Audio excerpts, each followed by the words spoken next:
Egun, Usurbilgo espazio publikoa motordun ibilgailuz betea dago. Oinezkoek ez dute lehentasunik, eta autoa da jaun da jabe. Mugikortasun eredu hau ez da bizilagunentzat onuragarria. Ez da mugikortasun segurua bermatzen. Osasunerako kaltegarria da. Eta sozializazioa eta herri bizitza oztopatzen ditu.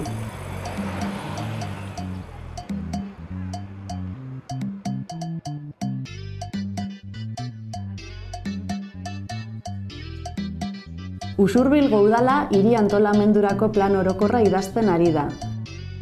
Etorkizuneko Usurbil. Lan horretan, eguneroko bizimoduaz eta mugikortasunaz hausnartzeko beharra identifikatu da. Pentsatu al dago Usurbil oinez mugitzeko?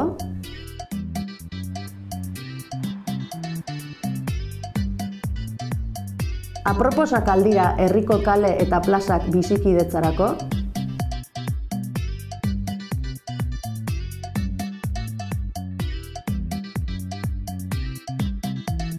Usurbil kale irekiak prozesuaren helburua herriko diagnostiko parte hartzailea burutzea eta etorkizuneko proposamenak egitea izan da.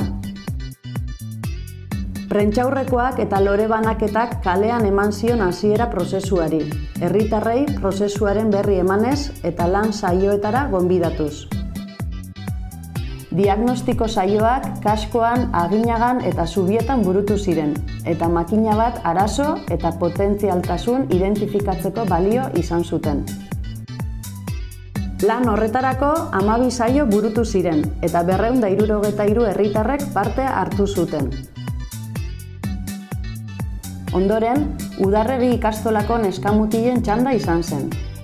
4 egunez, herriko kale eta plazen diagnostikoa, hausnarketa eta proposamenak diseinatzeko balio izan zuen. Emakumeentzako lan saio bereziak ere izan ziren, eta hausnarketa ez ezik kale lana ere egin zuten. Aurrez identifikatutakoen konponbidea bilatu asmoz, gune zehatzen inguruko proposamenen lan saioa izan zen herritarren lan saioetan azkena.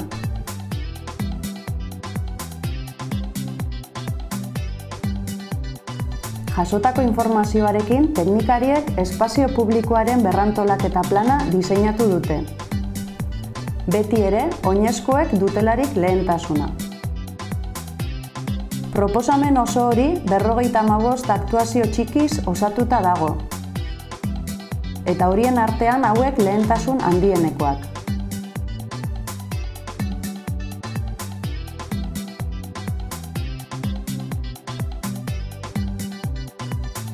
Autobus geltoki bateratua, Askatasuna plazaren behealdean.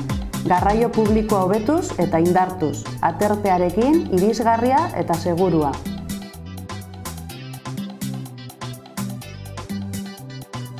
Herriko sarrera hobetu asmoz biribilgunea proposatzen da, autobus geltoki berriaren eta atailu industriagunearen sarrera irteera hobetuz.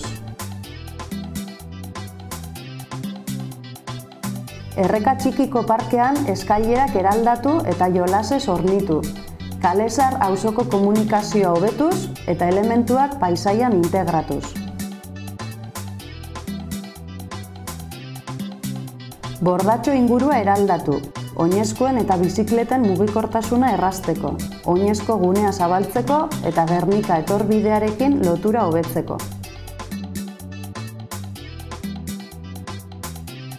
Udaletxe inguruan, oinezkoek eta bizikletek dituzten oztopoak gainditzeko eremua berrantolatuko da, eta zati handi bat oinezko gune bihurtzea proposatzen da.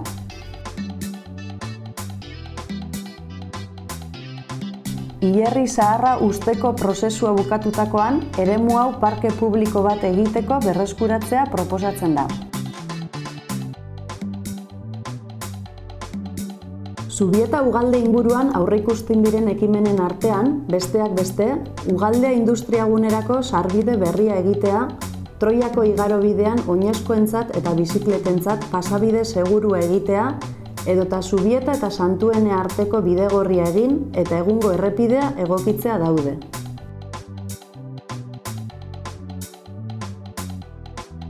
Aginaga eta Txokoalde inguruan ere hainbat dira proposatutako eraldaketak, besteak beste Erriberako bidea eta Txokoaldeko sarrera hobetzea, Txokoalde berritzeko proiektua idaztea eta Aginagako pilotaleku, eliza eta eskola ingurua oinezkoentzat egokitzea.